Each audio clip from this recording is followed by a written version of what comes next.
Today we're going to make our dog's pineapple raspberry chia muffins. So first I'm going to take this nice organic pineapple and I'm going to cut the top off. So really sharp knife here, and I'm just going to slice right on through.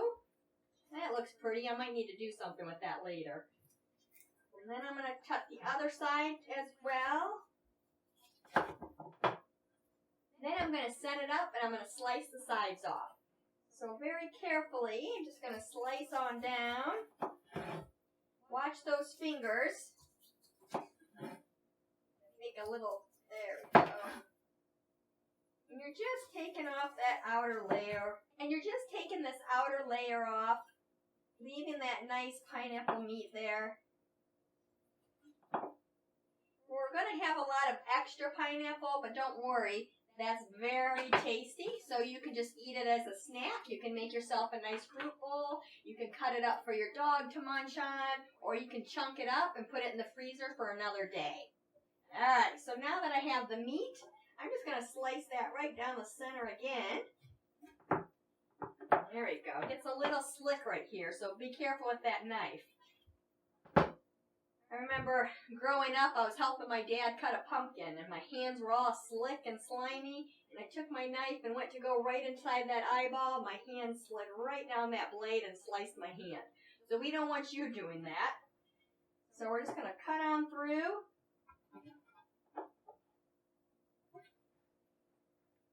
And you can smell how fresh it is. Alright. And I'm only going to need a cup of pineapple, so I'm just going to put those to the side. And I'm going to work with this. And I'm just going to cut some nice pieces. I do want to get these nice and small and bite-sized for my dog. So I'm going to take those chops and I'm going to turn them over. And I'm going to chop them again. And it doesn't matter if they get a little mushy, because it's all going to cook through. This is actually going to be a baked muffin, not one of our bake-free treats. Alright. So once I have a nice small chop, I'm going to measure it out and see if I have a cup yet. So I left my measuring cup over here. So let's take that, and I'm just going to scoop it in.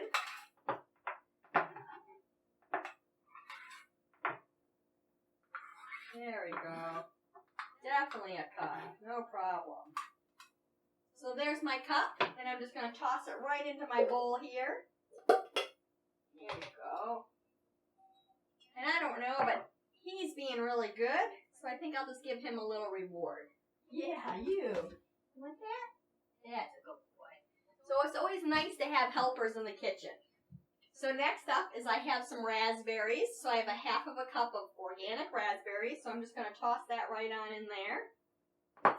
And then the next thing that we're going to do is we're going to take a tablespoon of chia seed, and we're just going to put it in the bowl. Now, if you want to plan ahead, we can let those chia seeds soak by using our coconut water. And we're just going to put 4 tablespoons of coconut water right in there. There we go. And by allowing this to soak, those chia seeds, they're going to swell up and give your dog's treats a really nice texture and a little bulk. And by soaking your chia seeds, it actually helps bring out some nutritional values.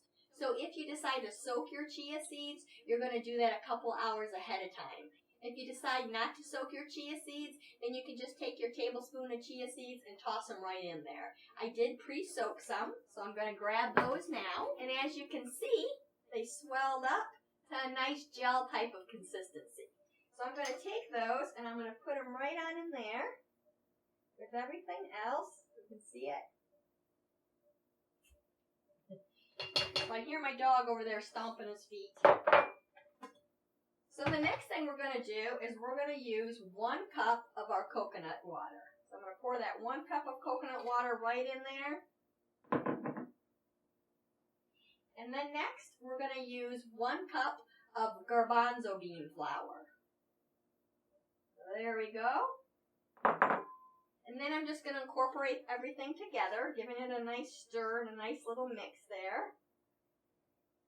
And if you decided to soak your chia seeds, you'll want to make sure that you really blend those up together so it's not just one big chunk. The consistency is going to be kind of like chunky pancake batter. Now, when you're placing your batter into your mold, you can pick whatever kind of mold you want. You can make a big cake pan, you can do little mini muffins, or just regular sized muffins. I personally use ceramic coated pans because then the batter doesn't stick to my pan. It's also non-toxic, so I don't have to worry about chemicals leaching into Dexter's food. If you decide not to use the ceramic coated pan, you can use little paper cups in there so that you can pour the batter in and then you just remove the paper cups. If you don't want to use paper cups, then you can take a little bit of coconut oil and then lightly coat the bottom so that we can prevent the sticking. So I'm going to take my batter and I'm kind of a sloppy cook, so I'm carefully going to fill up the pan. About 3/4 to the top.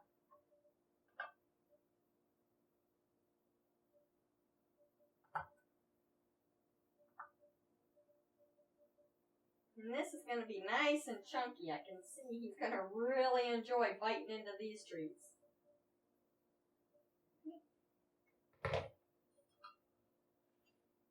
And since my pan's a little messy, I'm just going to go ahead and clean up the little spills up here so that they don't burn on top.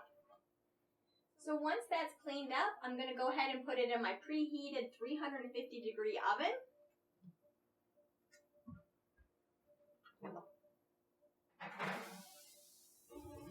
So while that's in the oven cooking, I wanted to talk a little bit about my flour choice. So garbanzo beans or chickpeas are actually very low in calories for a flour. They're high in protein and high in fiber. Chickpeas also have a lot of vitamins and they're good for bone health and heart health as well.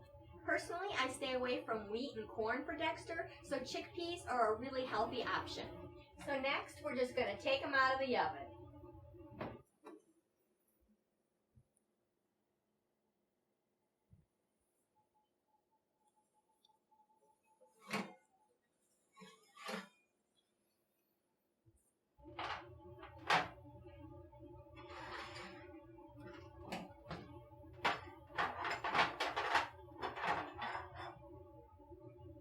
Once you take them out of the oven, you're going to let them fully cool before you allow your dog to enjoy the new tasty treats.